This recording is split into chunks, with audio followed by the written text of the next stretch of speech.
Ladies and gentlemen, welcome to the History Report. Today on the report we'll be having George Ripley, 19th century transcendentalist reformer. Ladies and gentlemen, George Ripley. Thank you for having me. Mr. Ripley, nice to see you. Alright, to start. What exactly were you trying to reform?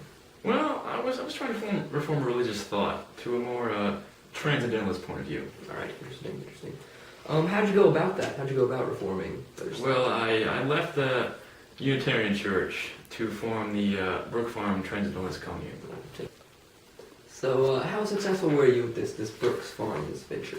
Well, it wasn't very successful. It only lasted about 5 years and landed us all in some serious debt. Oh, really? But Did it have any long-lasting impact?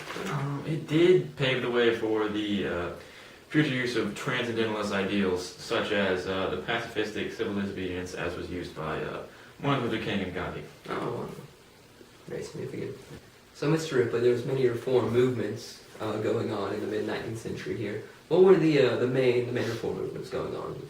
Well, Stephen, the main subjects of Reformation during the time period were abolition, temperance movements, women's rights, and the reformation of St. Solomon's. Why do you believe that there was such a climate for all this reform going on during this time period? Well, urbanization was going on in the time period.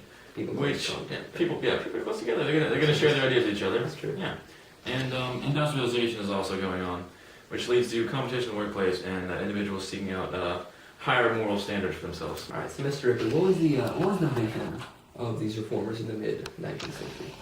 Well, these reformers as a whole just sought the betterment of society and the overall improvement of the individual's lives. Very individual focused, yeah.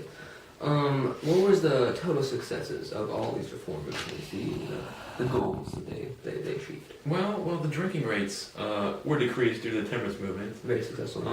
The abolition of slavery was finally achieved. Women's rights was put on hold by the Civil War, but afterwards the movement paved the way for the getting of women's suffrage and equal rights. Really got things going for women's suffrage there. But what about transcendentalists? How did you guys really affect things? Well, the Transcendentalist Reformation paved the way for the peaceful protesters of the 20th century. Like Martin Luther King, Mahatma Gandhi, Yeah. as you previously said, and many more instances in the 20th century, of course, peaceful protesting. So, Mr. Ripley, would you characterize yourself more as an idealist or more of a practical? You're going about as a practical thing to go about. Well, other reformers at the time, they were more practical. They went about trying to reform various aspects of society that were more practical, such as the abolition of slavery and attaining more women's rights and the temperance movement. But I myself, I was more of an idealist, and whereas my hopes of permeating the lives of individuals with transcendentalist thought, it was a little bit impractical. Not very achievable. Not very able to reach. So, Mr. Ripley, what would you say set you apart from others at this time in terms of thinking? Well, I rejected the typical church doctrine, and I believed in a more individual relationship with God. Oh, all right. And not to offend you, but you've been called fanatical in your meetings, maybe a bit impractical.